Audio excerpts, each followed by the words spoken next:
I practice in the Bankruptcy and Reorganization group. I represent lenders in distressed loan situations. In the last 6-7 years, I've concentrated mainly in the healthcare field, representing lenders and bondholders in elder care facility situations. I've worked for lenders in hospitals, nursing homes, assisted living facilities, and other types of healthcare things. I've also had a lot of experience in representing lenders with respect to commercial real estate loans, be they apartment buildings, office buildings, warehouse buildings, things like that. I make it a point to hardly ever email with my clients unless it's for data points or particular pieces of information that I need. Most of my client contact is telephonic. I've never heard of a client say, gee, I'd like to hire you again because I really liked our email conversations that we've had. So as much as possible, I maintain a personal level of contact with each layer of authority at my clients. You haven't really established a personal relationship with a client contact until you know something about them.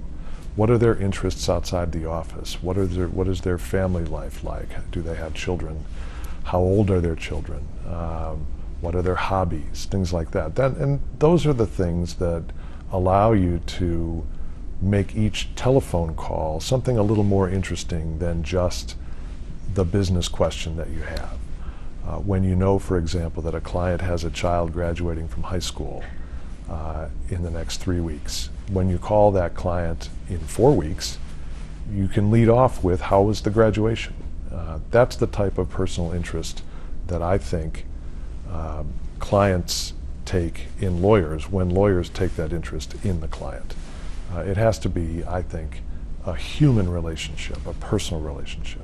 The way I've approached learning a new industry, and this happens frequently, when a client calls to ask questions about a transaction or about a borrower who's having trouble and it's in an industry with which I am unfamiliar, my first step is to find out another lawyer within our firm who is, because our firm is built on the culture of cooperation and assistance from one partner to another.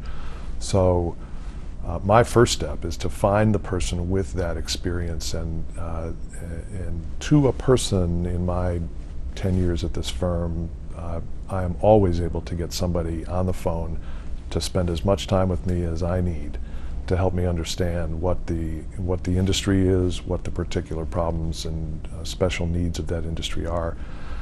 That's the first step. And then the second step is to read whatever you can find on the topic, either by way of third-party materials or certainly by way of the materials your client supplies you.